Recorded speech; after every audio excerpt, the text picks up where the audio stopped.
চলতি বছর হজ পালনের জন্য 1000 ফিলিস্তিনিকে বিশেষ আমন্ত্রণ জানিয়েছে সৌদি আরব। সৌদি বাদশাহ সালমান বিন আব্দুল আজিজের পক্ষ থেকে এ আমন্ত্রণ জানানো হয়েছে। ইসরায়েলি হামলায় স্বজন হারানো এসব ফিলিস্তিনিরা এবছর সম্পূর্ণ বিনা খরচে হজ পালন করতে পারবেন।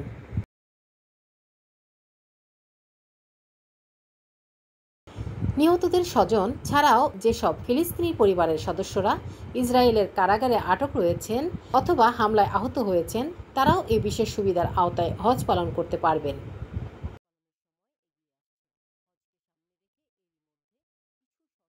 সৌদি রাষ্ট্রীয় সংবাদ সংস্থার খবরে বলা হয়, আমন্ত্রিত হজ যাত্রীদের যাত্রার শুরু থেকে সৌদি আরবে পৌঁছানো ও হজ পালনের শেষে নিজ দেশে ফিরে যাওয়া পর্যন্ত পূর্ণ সহযোগিতা নিশ্চিত করতে এরই মধ্যে ব্যাপক প্রস্তুতি নিয়েছে দেশটির সরকার।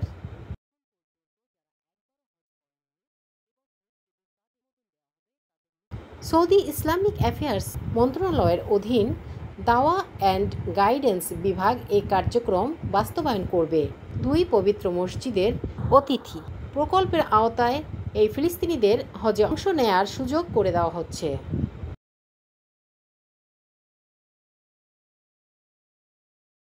চাঁদ দেখা সাপেক্ষে চলতি বছরের হজ আগামী 4 বা 5 জুন অনুষ্ঠিত হওয়ার সম্ভাবনা রয়েছে।